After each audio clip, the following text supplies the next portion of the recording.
سلام، خیلی خوش اومدین به اولین قسمت از سری ویدیوهای ما. تو این ویدیو ما قراره با هم ببینیم که چی میشد اگه شیاطین دنیای دیمون اسلایر به دنیای امروزی ما میومدن. اول از همه بیایم با هم یه بررسی ریز داشته باشیم. آیا وجود این موجودات توی دنیای واقعی امکان پذیره یا نه؟ به طور قطع شیاطین موجوداتی هستن که از نظر علمی قوانین پایه انرژی، زیستشناسی و ترمودینامیک رو نقض میکنن. بازسازی سریع اونا نیاز به انرژی فوق‌العاده و ماده خام زیادی داره. توی دنیای واقعی موجوداتی مثل سمندرها و کرمای پهن میتونن اندام قطع شدهشون رو بازسازی کنن. اما خب این یه پروسه زمانبر و طولانیه. شیاطین این کار رو در کسری از ثانیه انجام میدن که به معنای نرخ بسیار بالایی تبدیل جرم به انرژی یا به لکسه. اگه بخوایم با علم و دانش امروز بهش نگاه کنیم، وجود این موجودات توی دنیای واقعی غیر ممکنه. ولی خب توی سای انیمه چیزی به اسم غیر ممکن وجود نداره. تاریخ 10 اکتبر 2025، ساعت 10 شبه، اوج شلوغی خیابونای توکیو. ولی یهو یه شکاف بزرگ وسط آسمون باز میشه. شکل آسمون به کلی تغییر میکنه و صدای مهیبی ایجاد میشه. همه مردمی که اونجا حضور دارن شروع میکنن به گرفتن فیلم و عکس. ولی فاجعه‌ای که از اون خبر ندارن اینه که موزان به همراه دار و دستش اومده به دنیای ما. به محض ورود اونا به جمعیت زیاد اونجا حمله میکنن. شیاطین برای قوی‌تر شدن به خون نیاز دارن و این همه آدم اینجاست. بعد از سر و صدا و خرابی‌های زیاد، پلیسای محلی به صحنه اعزام میشن. اونا به محض برخورد با این موجودات شروع میکنن به شلیک کردن. ولی اسلحه‌های معمولی مثل کلت و مسلسلای اونا تو شیاطین کارساز نیست. پس با شکست مواجه میشن و همه اونا کشته میشن. بعد از گذشت چند ساعت کم کم داریم به صبح نزدیک میشیم و دیگه خبری از اونا نیست. ویدیوهای پخش شده از حمله شیاطین مثل بمب تو اینترنت منفجر میشه. همه خبرگزاری‌ها و رسانه‌ها فقط دارن در مورد این اتفاق صحبت میکنن. یه شوک بزرگ به دنیا وارد شده. موزان که هوش استراتژیک بالایی داره، بعد از گذشت چند روز به درک وسیعی از دنیای امروز میرسه. اون میبینه که دیگه خبری از شیطان کشا و حشیره‌ها نیست، ولی بازم عواملی هست که برای اونا خطر به حساب میاد. شب‌ها خیلی نورانی‌تر و شلوغ‌تر از دنیای خودشه. اینترنت و سرعت پخش شدن خبرها به طرز فوق‌العاده‌ای سریعه. دوربین‌های نظارتی و امنیتی میتونن اونا رو راحت شناسایی کنن و موقعیتشون لو بدن.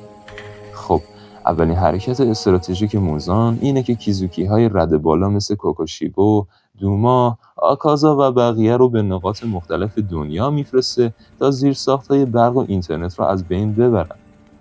خودش هم با استفاده از تکنیک خونی که داره، تونل‌های زیرزمینی بین شهرها ایجاد میکنه تا از نور خورشید در امان بمونن و راحت‌تر رفت و آمد کنن. بعد از گذشت 1 ماه میشه گفت شیاطین رو میتونی تو سرتاسر جهان ببینی. چون موزان قدرت اینو داره که شیطانای جدید بسازه. این دیگه یه مشکل منطقه‌ای نیست، بلکه بقای بشریت به خطر افتاده. حالا دیگه همه رهبران جهان با هم متحد میشن تا از نابودی بشریت جلوگیری کنن. انسان‌ها کم کم به خودشون میان و از اون شوک اولیه خارج میشن. حالا دیگه به فکر اینن که چطور میشه جلوی اونا رو گرفت و نابودشون کرد. مقام‌های امنیتی بعد از بررسی حمله‌ها متوجه شدن که هیچ حمله‌ای در طول روز اتفاق نیفتاده و تمامی حمله‌ها موقع تاریکی هوا و شب‌ها بوده.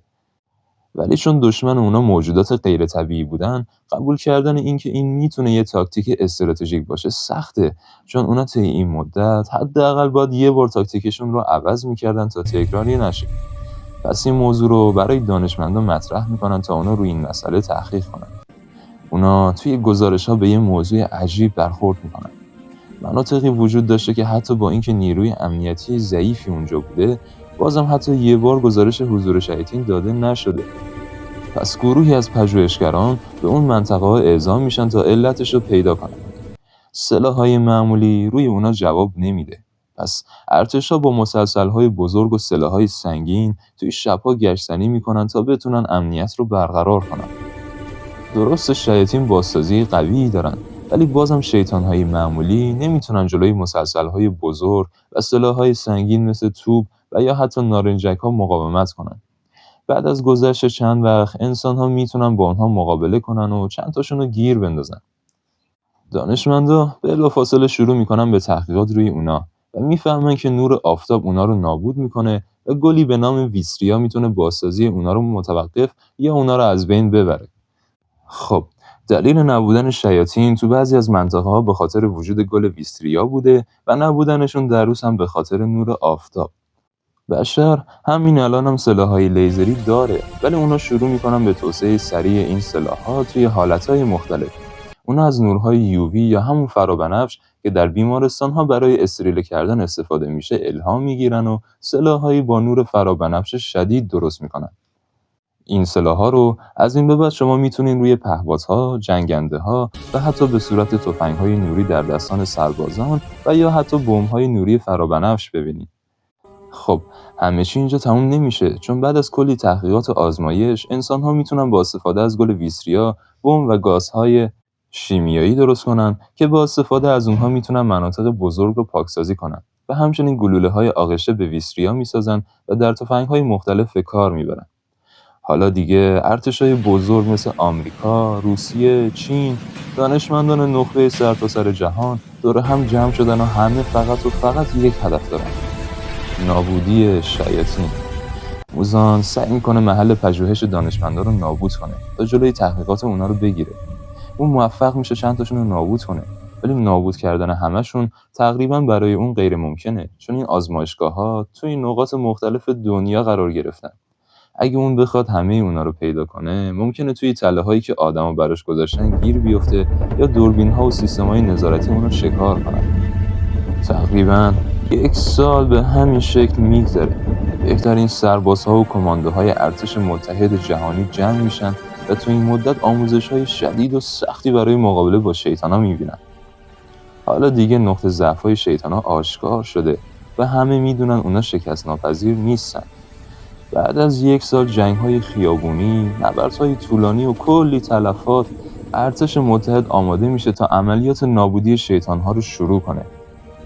مرحله اول حمله بزرگ شروع میشه. هزاران تا پهپاد که مجهز به سلاح‌های نور فرابنفشن به پرواز در میان و شب‌ها رو مثل روز روشن میکنن. چند شب به همین شکل میگذره و شیاطین تلفات قابل توجهی میبینن، ولی اونا سریع پخش میشن و تو مخفیگاهاشون قایم میشن.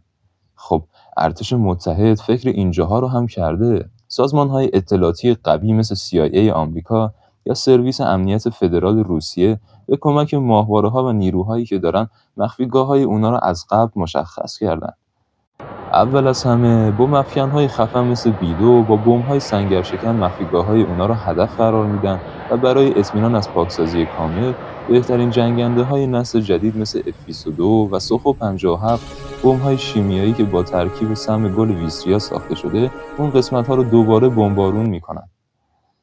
مرحله بعدی رو کماندوهای تا دندون مسلح یا بهتره بگیم شیطان‌کشای نسل جدید انجام میدن.